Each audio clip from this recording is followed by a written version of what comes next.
Alright guys, in today's video, I'll show you how to make your first 25k on OnlyFans, and I'll also give you a detailed tutorial on the Threads bot, the tool that helped me get these results. Alright, so I recently got into Threads. We got into it a few months ago and now it's going well. And we're doing it in a really large scale. So I feel like I'm qualified to make this video for you guys. Now, in this video, we're going to cover the main strategies, the best niches, and what I'm doing within my own agency. So the methods for Threads currently are organic location baiting, comment baiting, and mass follow. By the way, we're just going to be going over a small part of my full Thread strategy in this video. After this video, go into the first comment and join my Discord for the full A to Z breakdown, completely for free. Organic. So what is organic and organic location? What you want to do is you're posting 3 to 5 times a day, posting safe for work pictures. So if you have a look on Threads, it's not very explicit at all. Not like Reddit, not like Twitter, so they are very safe for work, and the content is showing the girl's best feature. So if it's more boobs focused, showing a little bit of cleavage, if she's got a good ass, then it's showing her in leggings or little shorts, something like that. Most of the best posts have also got a very clear face included as well, so no face cutoff, no half of the body, like everything nicely in the center of the picture. You can see everything, safe for work, not too explicit. Now you're going to post 3 to 5 times per day per account, different posts while starting out, not just reposting the same picture.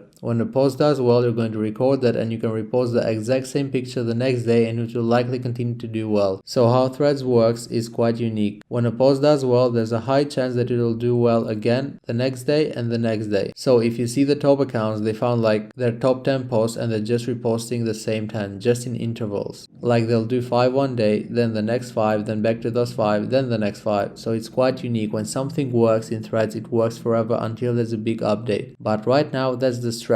Now you can run 8 accounts per phone. With Instagram, you should max it out at 5 per phone. But I'm doing 8 per phone for Threads, and I know a lot of guys that also do 8 per phone and it's working fine. Location. Okay, let's talk about location. So the normal organic is just normal generic captions. Now in my free Discord group, we share exactly the captions I use in my agency. But if you want to get your own captions, then all you need to do is go on Threads. You'll find creators that are doing well because they'll pop up and see what captions they're using. They're really generic, but that can work as well. Then the location ones. You'll have a location like a US city in your caption, so you can tag it, you can put the hashtag of the city, or you can just mention it in the caption, and then that post will actually get pushed out to that location. So you don't need a proxy, you don't need anything too fancy. The initial traffic on Threads is based on the caption, the wording in the caption, which is quite cool. Now the best niches for organic are girls that look young. So the fans of Threads are a bit weird. They like younger girls that look quite young. So it is a bit of a weird platform, but yeah, if you've got creators that look young, like a cute pretty face, that will do well. And also MILFs do really well. So it's kind of like the two ends of the spectrum. Looks young, obviously, they're always over 18, but looks young, and then MILF. They seem to do well. Comment baiting. Now, next we've got comment baiting. So comment baiting is you're going to follow creators that are in your creator's niche. Now, you want to follow creators that are actually doing well. So they've got quite a few followers. They're posting and getting good engagement. Follow as many as you can. Then your VA is going to continue to comment underneath their new posts. So if they see any recent posts, they're going to comment underneath their post with a caption and a picture. A lot of the fans on Threads don't actually know what to do on the platform. They don't really understand it. So you can comment underneath the post and then the fans will think that comment is actually a post and reply to that. They think it's a message. They literally have no idea what's going on, so it actually works really well. The caption for the comment baiting can be super simple. So the ones that do the best literally just say hey, or they just reply to the question of the original post, like super basic. The picture is the main thing for that because you're just getting the attention away from the original creator to yours. So you need a nice picture. Next we got mass follow. So you can either try and train VAs to do this, or I have a bot that does it. Now you're gonna follow as many people as possible. The actual action of the following is like the nudge. The fan will see these girls, follow them, then they'll check out the profile. It's kind of how it works. It's like one action to one view. You're essentially manually driving traffic from lots of backup accounts into one central account. This forces your main account to go viral without you needing to spend money on ads, just hoping the algorithm boosts your post. So how do you actually set this up? First, you create a main Threads account for your model, either from her IG or by buying one. You set it up properly with a bio and a link so people can easily find your own events. Then you get 30 to 50 additional Threads accounts. On these slave accounts, you only need 2 pinned posts. Both posts should have a clear call to action funneling people to the main account. In the bio, you'll also have your OF link and you'll tag your main account with a CTA CTA like I'm more active here, you'll want to run all these accounts through a tool like AdsPower with different IPs to avoid bans. Once they're set up, the action plan starts. You go into the account of another model in a similar niche, find her last post, and from each of your slave accounts, you follow 40 to 50 people who like that post. Here's the psychology. Those people get a notification, check out the slave account that followed them, see the post in bio, and either subscribe directly from there or go check out your main account and subscribe from there. Let's do the math. If you follow 40 people a day with 30 accounts, that's 1,200 targeted follows daily. Even if only 500 of those people check your main link, you will get subscribers. You're forcing traffic, not just hoping for it. Now, doing this manually is a full-time job. That's why we use a mass following bot that automates the entire process. It's fully customizable with follow amounts and delays to avoid spam flags. It's easy to set up and you can run it on unlimited accounts. So the final setup looks like this. One main posting account and 30 to 50 slave accounts running the automated bot. Once it's set up, you just click start for 30 to 60 minutes a day and you can mass follow with 50 accounts. All it takes is 30 to 60 minutes or you can hire a VA to do it. Now to improve this, like to improve the actual conversion rate, it's good to make the account look realistic. So you've got posts maybe a few weeks or a month old, you've got a nice caption, just make it a real profile. So when people go and check your creator out, they think it's actually a real girl. This is actually one of the main things I look at with my students in my one-on-one coaching. Up until now in this video, we've gone over simple organic strategies that you can get started with. But for my private mentorship students, we take it way deeper. How to set up, run and scale accounts up with a Threads mass follow bot. It's 2025. That's the bare minimum now. If you want to be making 20 to 40k a month from OnlyFans management, you need to have spent a ton of time and money into managing models. So if you want access to speed up your path to profitability with a strategy like mass following on Threads, the link to my Discord and my Calendly is in the first comment for you guys. My method. So what am I doing in my agency now? What we are doing is sort of mixing organic posting and mass follow together. We're doing 5 posts per day per account. Some of them are picture posts, some of them are just caption posts. Some of them will just be generic captions, but most of them will be location captions. So there'll be a caption with a location in it or a location tagged. And we run the Threads bot on all of the slave accounts every day. Mass following 40 to 50 people per day from 50 accounts. It takes me 1 hour with a Threads bot, or you can just hire a VA to do it. It's working super well. I mean, the sales speak for themselves and we've been growing models super fast with this. Scaling. So with Threads, you need scale. You cannot expect to get crazy results just with one account. We normally start at 20 slave accounts per minimum. And the results, so a lot of people kind of hype up reels. I think it was a lot better about 6 to 7 months ago when no one did it, but there's quite a lot of competition now. So we're noticing Threads is still in its early days, so we could get a lot of better earnings. We're noticing around a 15 to 20k addition to earnings per month since we started using Threads. So it's not like 100k, it's not crazy, but it's helping a lot. An extra 20k per month when the running costs are low is pretty good. Now, if you want to know more in detail about what I actually do in my agency, the exact systems, exact SOPs, exact creators that we follow, exact captions, everything, how I create the accounts, how we warm up the accounts, how we set up the accounts, everything, I sell it all in my OFM info pack. So in the first comment, there's a link to my private Discord. Join in there and DM me. Also, if you're serious about learning how to do OFM and you don't want to waste months figuring this out on your own, I'm opening up a few spots in my mentorship program. Here's what you get: one-on-one coaching where I teach you everything from scratch: how to sign models, how to get subscribers, how to chat events, and how to build a strategy that works. Direct access to me when you have questions, and most importantly, you learn how to avoid the mistakes that cost me thousands when I was starting out. I've only got a handful of spots this month because I work with everyone personally. If you want in, click the calendar link in the first comment and book a call and I'll get you started.